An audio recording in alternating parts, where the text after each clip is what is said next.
আসসালামু আলাইকুম বন্ধুরা, রুহানি চিকিৎসালয়ে আপনাদের সবাইকে স্বাগত, আন্তরিক ভালোবাসা ও শুভেচ্ছা।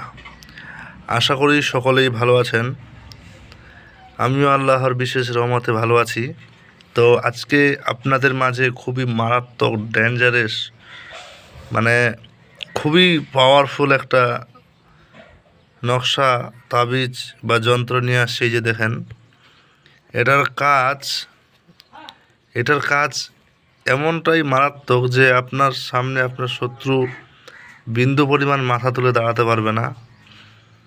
এই কথাটার মানে হচ্ছে যে আপনার শত্রু যদি আপনার ব্যাপারে গীবত করে বেড়ায়, আপনার ব্যাপারে মিথ্যা সাক্ষী দেয়, আপনার ব্যাপারে মিথ্যা কথা রটিয়ে বেড়ায়, লোকের সামনে আপনাকে শুধু কালারফুল করে দেয়, এক কথায় ব্ল্যাক কালার, আপনি লোকের সামনে আপনাকে খারাপ করে তুলছে এবং কি আপনাকে নিয়ে প্রচুর পরিমাণে মিথ্যা সমালোচনা করছে, এমন যদি পরিস্থিতি হয় তাহলে এই যন্ত্রটার মারাত্মক কাজ, যেই কাজ করলে শত্রুর জবানে থেকে কথা বের হবে না, তার জবান কথা বলতে গেলে জবান আটকায় যাবে, সেই রকম একটা মারাত্মক একটা ডেঞ্জারাস কাজ আপনাদের মাঝে আমি নিয়ে আসছি। ইনশাআল্লাহ আপনারা ভিডিওটা প্রথম থেকে শেষ পর্যন্ত দেখুন। ভালো লাগলে অবশ্যই লাইক, কমেন্ট, শেয়ার, সাবস্ক্রাইব করবেন। আর যদি চ্যানেলটাতে নতুন হন অবশ্যই আপনারা সাবস্ক্রাইব করবেন, আর যদি সাবস্ক্রাইব করে থাকেন আপনাকে জানাই অসংখ্য ধন্যবাদ। আগে নকশাটা দেখে নেন। নকশাটার অনেক বিশেষ বস্তু আছে, আপনাদের মাঝে আমি আলোচনা করছি। তো বিষয়টা কি আবার শুনুন। প্রথমত আপনাদের এটা আগে লিখে নিতে হবে, নোট করতে হবে আপনার আউট খাতায়।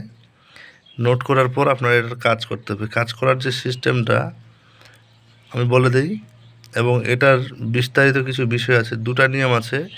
একটা নিয়ম সচরাচর সবাইকে দেওয়া যায়, আর একটা নিয়ম আছে যেটা একদম ব্যক্তিগত ব্যক্তি ছাড়া দেওয়া যায় না। ওটা বারণ আছে। বারণ বলতে কি, এটা আমি দিব না নিজের ইচ্ছায়। কথা বুঝতে পারলেন?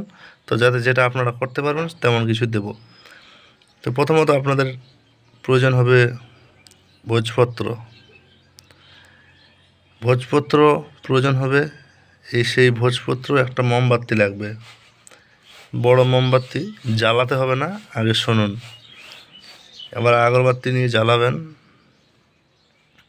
কিছু বাতাসা, কলার পাতায় ভোগ দিবেন। এবার সামনে রেখে আপনি শনিবারের রাত্রে কিংবা দুপুর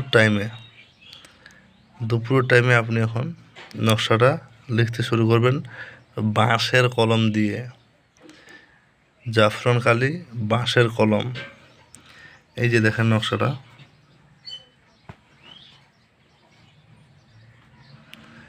এখানে যেরকম লেখা আছে তেমনটাই আপনাদের লিখতে হবে। কথা বোঝা গেল? এটা যদি আপনি বিন্দু পরিমাণ এদিক সেদিক করেন তাহলে কিন্তু হবে না। এখানে নকশার মাঝখানে ফুলান বিন ফুলান, ঠিক আছে, বন্দ সুদ, এখানে লেখা আছে ইয়া বাদিও জবান ফলান বিন ফলান বন্দ সুদ। তো এই ভাষাগুলো আপনারা সুন্দরভাবে পড়বেন। অনেকে উর্দু পড়তে জানেন না, তাদের জন্য একটু কষ্ট হতে পারে।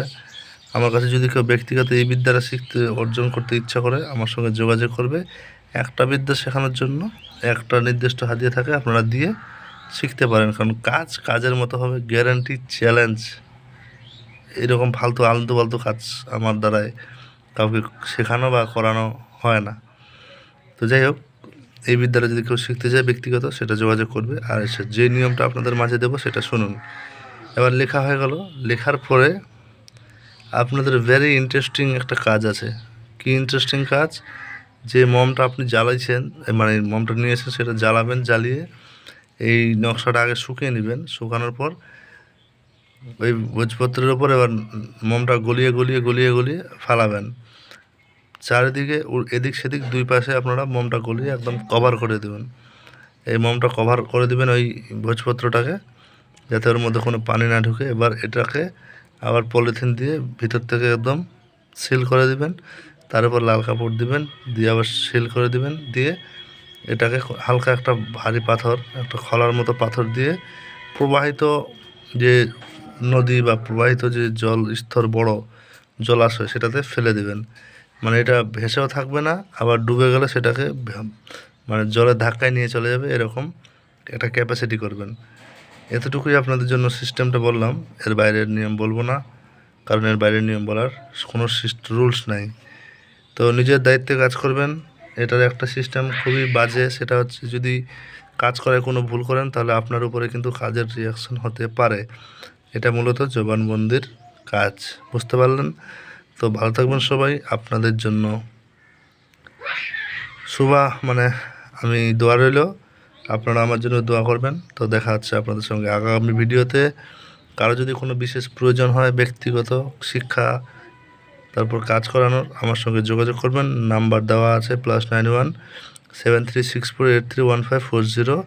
অবশ্যই যোগাযোগ করে আমার সঙ্গে আপনারা কাজ করিয়ে নিতে পারেন ইনশাআল্লাহ। এই যে দেখেন, আমি আপনাদের একটা নিয়ম দেখাচ্ছি। এই যে দেখছেন, নকশা প্রবাহিত নদীতে ফেললে তাহার উপর কোনো ভারী জিনিস রাখিয়া যেন প্রবাহিত নদী না নিয়ে যাইতে পারে। মানে এখানে ভারী জিনিস দিয়ে আপনাকে ফেলতে হবে যেন না ভাসে, আবার ডুবলেও জলের ধাক্কায় যায়। বুঝতে পারলেন? এই হচ্ছে সিস্টেম। আপনাদের যদি ভালো লাগে অবশ্যই করবেন, না লাগলে না করবেন।